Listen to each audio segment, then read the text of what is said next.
Hi friends, Rocky law classes में आप सभी का फिर से स्वागत है। तो अपन ने बहुत दिनों की क्लास ली हुई है, तो आज अपन यहाँ आज से रेगुलर क्लास लेंगे। उस कुछ रीज़न था जिस कारण से क्लास नहीं ले पाया, लेकिन अब जो क्लास डलेगी वो रेगुलर डलेगी। तो अपन ने जो बैक बात करे तो पिछले सेक्शन में अपन ने बात कर ली थी सेक्शन 70 तक। सेक्शन 70 में देखा था कि लास्ट में अपन ने उस सेक्शन 70 की पूरी डीपली चर्चा कर ली थी। अब अपन बात करेंगे सेक्शन 1 के बारे में। सेक्शन 1 का रीजन ये है कि सेक्शन 1 पीछे बैक आने का यही रीजन है कि क्या पता अपन पीछे वाला भूल जाए, इसीलिए एक बार इसका रिवाइज करना जरूरी है। तो मैं 2-3 सेपरेट वीडियो बनाऊंगा उस पर और इसका पूरा रिवीजन करवा के फिर अपन अपना आगे का जो प्रोसीजर है फॉलो करेंगे। जो आगे का जो भी इसमें सेक्शन दे रखे हैं उन सभी को कवर करने की कोशिश करेंगे, और मेरे को लगता है कि बहुत ही जल्दी अपन इस सीआरपीसी के सिलेबस को कवर कर सकेंगे। तो अब अपन बात करते हैं सीआरपीसी के सेक्शन फर्स्ट। सेक्शन फर्स्ट से बात करने से पहले लेकिन ध्यान रखना, इसमें इतने डीपली से नहीं समझाऊंगा, फास्ट चलेंगे। ओनली सेक्शन का नाम और थोड़ी बहुत मोटे रूप में इसकी परिभाषा। ओके, तो अब अपन देखेंगे सेक्शन फर्स्ट के बारे में। सेक्शन फर्स्ट स्टार्ट करने से पहले ये देखिए कि सीआरपीसी का निर्माण कब हुआ था। सीआरपीसी का निर्माण 1973 में हुआ था। और सीआरपीसी का निर्माण किस लिए किया गया था? सीआरपीसी का निर्माण प्रोसीजर के लिए किया गया था। कोर्ट में जो प्रोसीजर फॉलो किया जाता है उसके प्रोसीजर ट्रायल के लिए किया गया था। अर्थात इसका उदाहरण के तौर पर समझे कि कोई व्यक्ति अगर अपराध कर देता है तो उसकी परिभाषा किसमें? आईपीसी यानी इंडियन पिनल कोड 1816 के अंदर, यानी 1860 में उसकी जो भी अपराध है उसकी सजा वगैरह उसमें आईपीसी में लिखी हुई है। लेकिन जो उसका कोर्ट में जो प्रोसीजर फॉलो किया जाएगा, उस प्रोसीजर फॉलो करके जो सजा दी जाएगी उस प्रोसीजर की, वो किसमें? सीआरपीसी में दे रखी है। सीआरपीसी का निर्माण 1973 में किया गया था। तो अब अपन बात करते हैं सेक्शन 1। सेक्शन 1 में क्या बताया गया है? शॉर्ट टाइटल, एक्सटेंट और कमिटमेंट। शॉर्ट टाइटल का अर्थ क्या है कि इसका नाम क्या है, एक्सटेंट यानी इसका विस्तार कहां तक है, और कमिटमेंट यानी इसका मतलब कि सबसे पहले ये लागू कब हुई थी। तो शॉर्ट टाइटल का नाम देखें तो भारतीय दंड संहिता 1973 है, और एक्सटेंशन विस्तार की बात करें तो ऑल ओवर इंडिया में लागू है, कुछ जनजातीय क्षेत्रों को छोड़कर। और अब अपन इसके बाद कमिटमेंट की बात करें, कमिटमेंट में 1974 में लागू हुई थी। किसमें? ये पूरे भारत में लागू हुई थी, मतलब वही है कि कुछ जनजातीय क्षेत्रों को छोड़कर ऑल ओवर इंडिया में लागू हुई थी। अब अपन सेक्शन 2 के बारे में देखेंगे। अब 2 में बहुत सारे सब सेक्शन दे रखे बहुत सारे सब सेक्शन है, तो इसीलिए अपन क्या है कि 2 के कुछ मोस्ट सब सेक्शन ही देखेंगे जो एग्जाम की दृष्टि से मोस्ट होते हैं, उन्हीं को देखेंगे। तो अब अपन सेक्शन 2 के कुछ सब सेक्शन देखते हैं कि कौन कौन से हैं। पहला है कॉग्निजेबल ऑफेंस, यानी 2 किसमें? 2A में दे रखा है, सॉरी 2A में नहीं, वो है 2A में दे रखा है बेलेबल ऑफेंस। यानी बेलेबल ऑफेंस किसे कहते हैं? 2A में बेलेबल ऑफेंस है, कॉग्निजेबल ऑफेंस नहीं है। ध्यान रखना, एग्जाम में पूछ लेता है 2A में किसको डिफाइन किया गया है, तो 2A में बताया गया है बेलेबल ऑफेंस। बेलेबल ऑफेंस का अर्थ क्या होता है?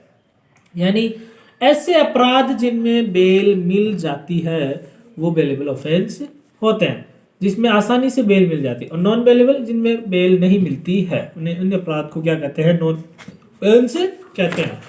लेकिन ये ध्यान रखना है, सीआरपीसी में नॉन बेलेबल ऑफेंस की कोई भी परिभाषा नहीं दी गई है, ये आपको ध्यान रखना है। ये ध्यान रखने बात है कि सीआरपीसी में नॉन बेलेबल ऑफेंस की कोई भी परिभाषा नहीं दी गई है। ये किसमें है? Only on IPC Indian penal code में दे रखी है। देखेंगे चार्ज 2B में। चार्ज का अर्थ क्या होता है? नहीं, एक व्यक्ति पे एक से अधिक चार्ज, यानी समन, यानी एक व्यक्ति पे एक से अधिक चार्जेस लग सकते हैं। उदाहरण के तौर पे समझाऊंगा क्योंकि वैसे आपको समझ में नहीं आएगा।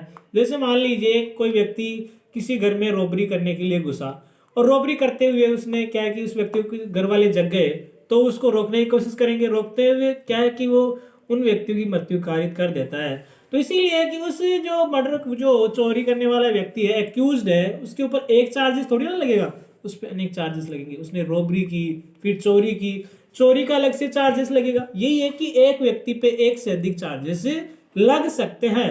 अब अपन बात करते हैं, चार्ज की बात कर ली। अब सेक्शन 2 के सी सब सेक्शन में क्या बताया गया है? 2 के सी सब सेक्शन में बताया गया है कॉग्निजेबल ऑफेंस, यानी संज्ञेय अपराध। अब आपको समझना है कि संज्ञेय अपराध किसे कहते हैं। संज्ञेय अपराध उसे कहते हैं जैसे मामले अर्थात ऐसे कृत्य जो संज्ञेय प्रकृति के होते हैं उन्हें क्या कहते हैं? कॉग्निजेबल ऑफेंस कहते हैं। अर्थात जिन मामलों में बेल नहीं दी जाती, मतलब कि सॉरी, संज्ञेय कॉग्निजेबल ऑफेंस यानी संज्ञेय अपराध इनमें बेल नहीं मिलती है, एक बार में जब कोर्ट में ट्रायल चलता है उसमें बेल नहीं मिलती है, उन्हें क्या कहते हैं, कॉग्निजेबल ऑफेंस, अर्थात संगीन प्रवृत्ति के मामले होते हैं। अब दूसरा आता है नॉन कॉग्निजेबल ऑफेंस, तो जिनका होता है असंज्ञेय अपराध, यानी ऐसे अपराध जिनमें नॉन, यानी एक तरीके से बोल सकते हैं नॉन कॉग्निजेबल ऑफेंस यानी असंज्ञेय अपराध, एक तरीके से बिल्कुल संगीन मामले, एक तरीके से संगीन प्रवृत्ति के मामले नहीं होते। इसमें यह बताया गया है कि यह असंज्ञेय अपराध है और इसमें पुलिस ऑफिसर बिना वारंट के गिरफ्तार नहीं कर सकता। यानी इन अपराधों में एक चीज और ध्यान रखना है कि इनमें पुलिस ऑफिसर बिना वारंट के गिरफ्तार नहीं कर सकता है। तो अब अपन बात करेंगे 2D में क्या बताया गया है। 2D में शिकायत यानी complaint, any allegation made orally in waiting to a magistrate with, यानी इसमें कुछ ज्यादा नहीं है कि अगर मान लीजिए कंप्लेंट एक तरीके से with a view to his tracking action under this code that any person whether known or unknown has be committed offence, यानी कंप्लेंट कॉग्निजेबल ऑफेंस की भी होती है और नॉन कॉग्निजेबल ऑफेंस की, ऐसे ध्यान रख लीजिए आप। तो ये ध्यान रखना है कि कंप्लेंट दोनों तरीके से होती है। अब एक तरीके से देखें कि कंप्लेंट और एफआईआर में डिफरेंस देखें तो डिफरेंस इसमें इतना अपने को देखने की जरूरत नहीं है, क्योंकि पिछले वाले सेक्शंस में अपन ने इनके बारे में अच्छे से डीपली चर्चा कर ली थी। अब अपन देखेंगे 2E में क्या बताया गया है, हाई कोर्ट, यानी हाई कोर्ट की डेफिनेशन दी गई किसमें, 2E में हाई कोर्ट बताया गया है। तो हाई कोर्ट 2E में बताया गया है, तो हाई कोर्ट में ये है कि किसी भी राज्य में अर्थात किसी भी स्टेट में क्या है कि एक हाई कोर्ट होगा, लेकिन ध्यान रखना है कि किसी भी राज्य में अगर ये जरूरी नहीं है कि एक हाई कोर्ट होगा, अगर दो राज्यों को मिलाकर भी एक हाई कोर्ट रखा जाता है, यानी दो राज्यों के मामलों की सुनवाई के लिए भी एक हाई कोर्ट होता है, कई बार नहीं, और वर्तमान में ऐसा हो रहा है, दो राज्यों की सुनवाई एक ही हाई कोर्ट कर रहा है। अब अपन बात करेंगे 2WA में क्या दे रखा है, विक्टिम किसे कहते हैं, विक्टिम अगर एग्जाम में पूछ ले विक्टिम की परिभाषा क्या है, एक शॉर्ट तरीके से उदाहरण के तौर पे समझाऊंगा आपको कि विक्टिम किसे कहते हैं।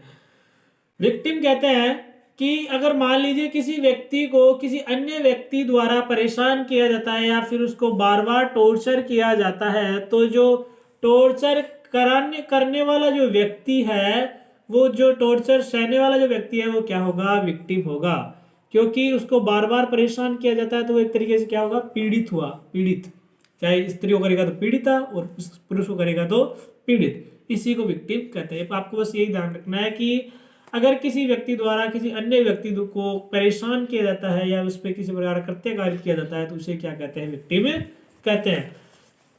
2WI है ना। और जो अब अपन बात करेंगे 2H में इन्वेस्टिगेशन दे रखा है।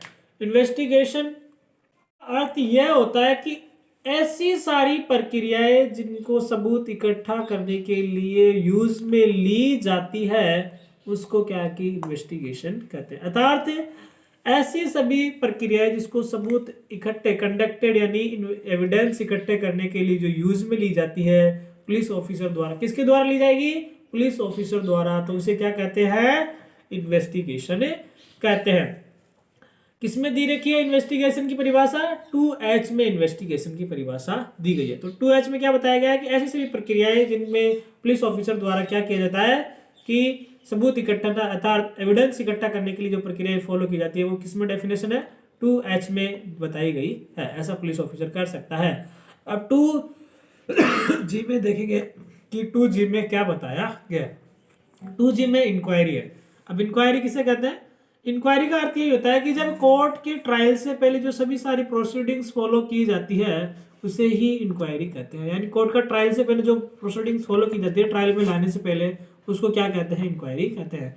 तो आज अपन इस यहाँ तक ही कहाँ तक 2G तक ही बात करेंगे और फिर जो अगला सेक्शन आएगा HIJKLMNOPQ जो भी है वो आगे अपन रिवाइज के अंदर चर्चा करेंगे।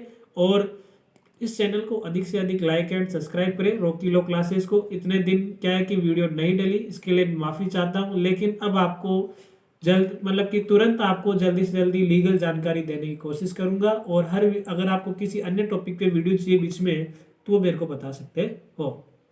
Thank you so much watching my video.